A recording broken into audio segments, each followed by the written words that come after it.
अल्लाह की कसम इमरान खान नूं साडी जरूरत कोई नहीं, इस पाकिस्तान नूं इमरान खान की जरूरत है ते पाकिस्तान आलमी इस्लाम की जरूरत है। गल समझने की कोशिश करो, ये गल बहुत दूर दी है। मैं अल्लाह की कसम खा के कहता हूँ, मैं अपनी आप की कसम नहीं दे सकता, मैं खान की कसम देता हूँ कि वो बंदा करप्ट नहीं है। मैं अपनी नहीं दे सकता, हो सकता है मुझसे कहीं हो गई हो। आप खान की कसम दे रहे हैं? खान सर घड़ी चोरी की है। यो घड़ी यार, क्या बातें करते हो? घड़ी जहाँ लोग जाने देने के लिए तैयार है, जिस घड़ी के ऊपर खान साइन करते हैं ना, वो अरबों की है यार।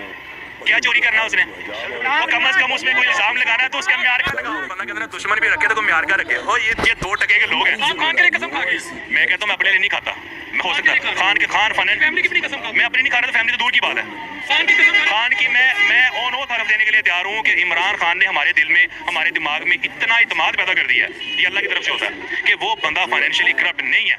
उसकी वजह है मैं बाहर बैठा हूँ, अगर खान मुझे कहे यार मुझे यार $1 करोड़ चाहिए, इस मुल्क के लिए चाहिए, मैं आंखें बंद करके दूंगा। लेकिन ये नवाज शरीफ के मुझे $100 चाहिए, मैं मर रहा हूँ, मैंने मेडिसिन लेनी, मैं नहीं दूंगा।